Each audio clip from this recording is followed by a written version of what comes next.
welcome to my channel. I'm joking, y'all already know it's my real voice. So welcome to my channel. Down and Dirty with your girl, Dee Dee.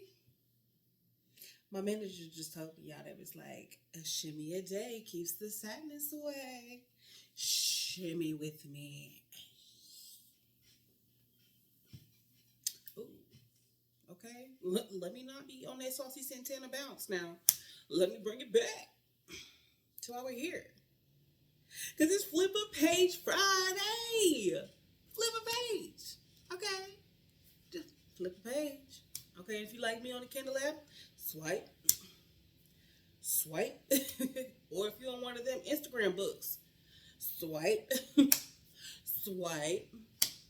Do yourself a favor. Go read a book. Okay? So speaking of books, the book we're going to talk about today, if you thought last week was crazy and the raunchiness, if you read that one, hold on to your pantaloons, okay? Because this book had me thinking, did I read that correctly? Had me thinking, is this actually safe in real life? Had me thinking, how they deny? Are they really cats? Because this is like non-lives type of shit. This is crazy is not a good enough word. This is psychotic. It's psychotic. I think that's as plain terms as I can get it. It's psychotic and it's so good. Oh, it's like dipping into the pool in the middle of the summertime in the South, y'all. Y'all know it be getting hot down here. I love it, but you know, it ain't nothing better. They out there tanning and they going get your little dip in the water, cool down. Yeah, ain't no cool down in this book. You're begging them to cool down because the craziness is crazy. Okay? And the book we're talking about today is Den of Vipers by K.A. Knight. Not to be confused from WWE Wednesdays with L.A. Knight, but this is K.A. Knight. We're going to take a moment of silence. Everybody bow your heads.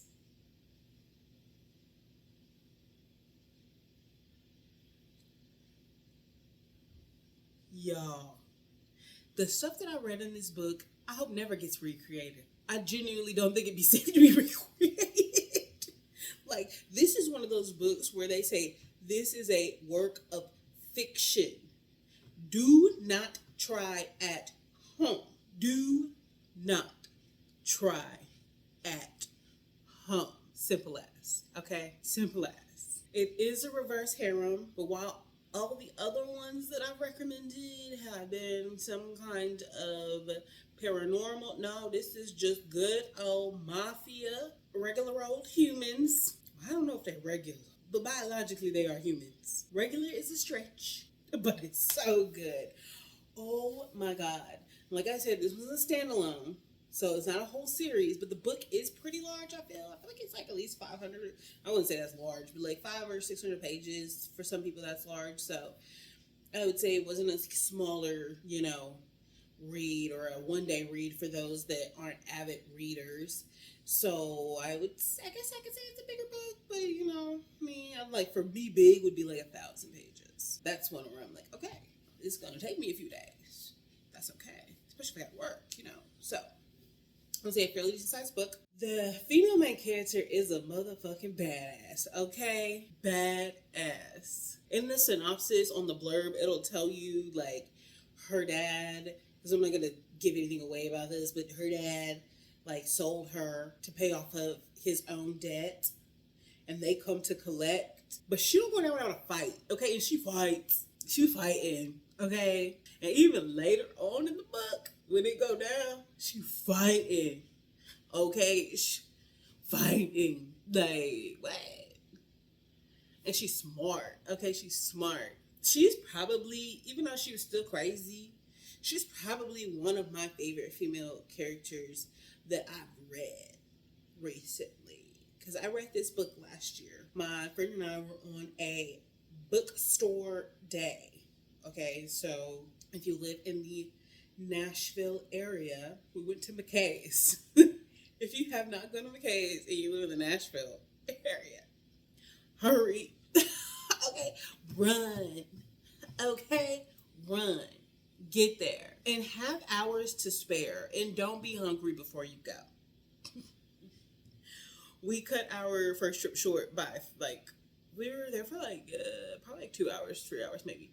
We had to cut it short because we were starving, and we spent an hour in one aisle. Go, okay. We took bouquets. We went to Books a Million, and then we ended at Barnes and Noble. But when we were in Books a Million, I had seen the Den of Vipers book on display, and I was like, "Ooh, can I get it for Kindle?" Because I had already spent what I was going to spend. So I was like, "Ooh, can this on Kindle Unlimited?" Sure was. Sure was. I had seen the book before, and I was like, maybe it's not on series, so I don't know. And then I'm like looking, and everything is like, this book was so good. Oh my God, those scenes. They were like the one with the knife.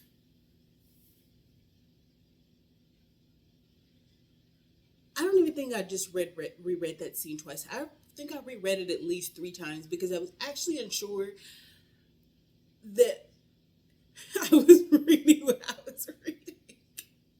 That was diabolical. And then I in the basement with some.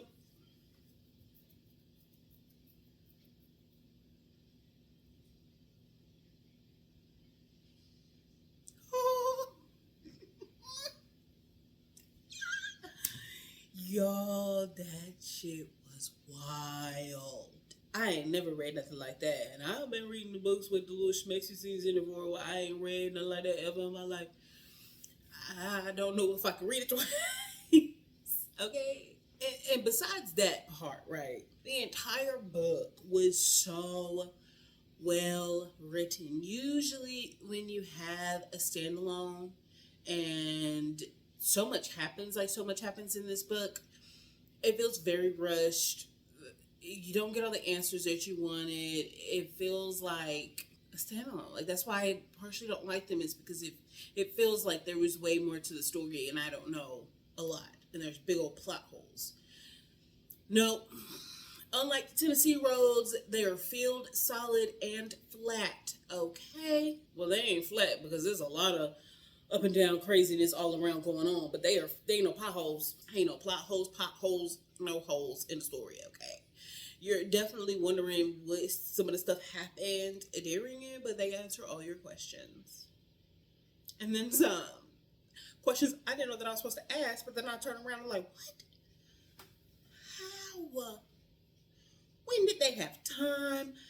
That was diabolical. The betrayals, I literally cannot fathom.